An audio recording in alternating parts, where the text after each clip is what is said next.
What's up, lads? Welcome back. It's been a few weeks since I did a video because the 6-week holidays is hectic. But today we've got Luke's RX7.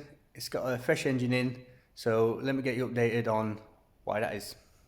Right, so probably a month or two ago now, Luke sent me a message asking me to compression test it because he'd lost power on a boost pole on the motorway. We compression tested it, had nothing on the rear rotor whatsoever, and also the turbo it decided to shit itself again. You can't really see there, but the blades are all chipped.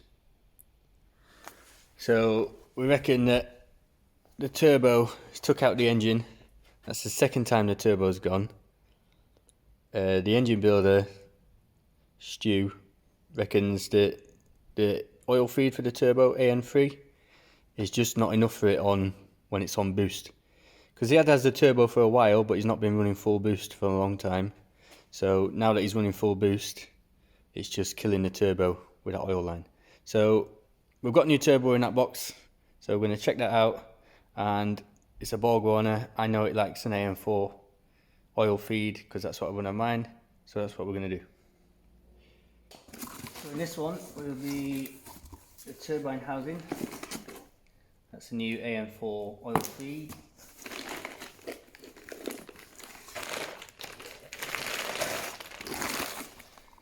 Got a 0.91 divided housing, which a lot of rotary guys run. It's probably a big AR size for a piston engine, but rotaries flow a lot more. It's got the standard Marmon flange on it, which a lot of people don't like, but without cutting it off and welding a new V-band on, that's what you got to run. So we'll get this fitted on the car, make sure this fits without hitting anything, and then we'll open the turbo.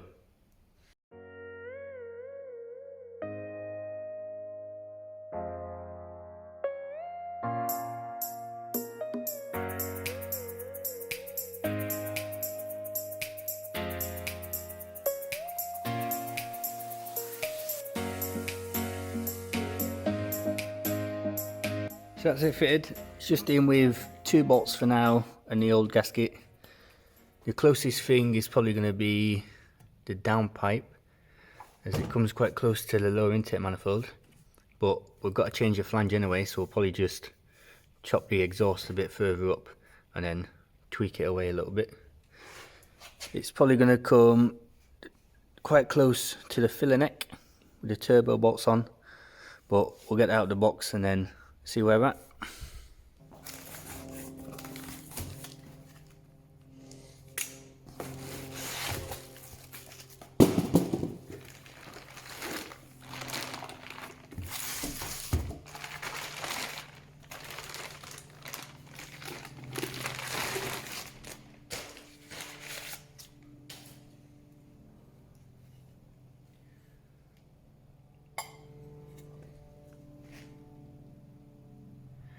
So this is a Borgwarner S363SXE, so it means the compressor wheel is 63mm in diameter.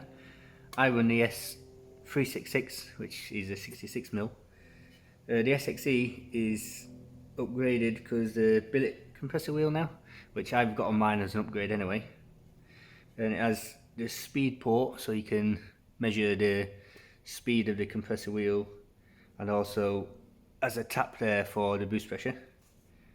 So we'll wang it on and fingers crossed it fits.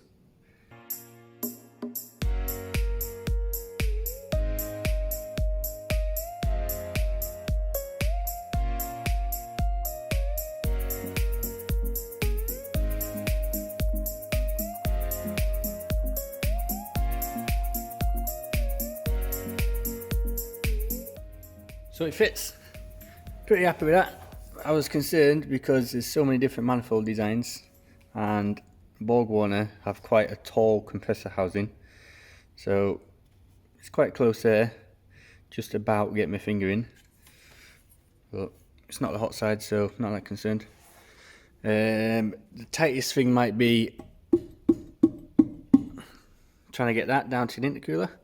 What I'll probably do is get a cast 90 chop that off and then weld the 90 on, rather than have a silicone piece on top of there. But all we've got to do now is get all this shite back in there. One thing we've got to do is put that one next to that one and compare them.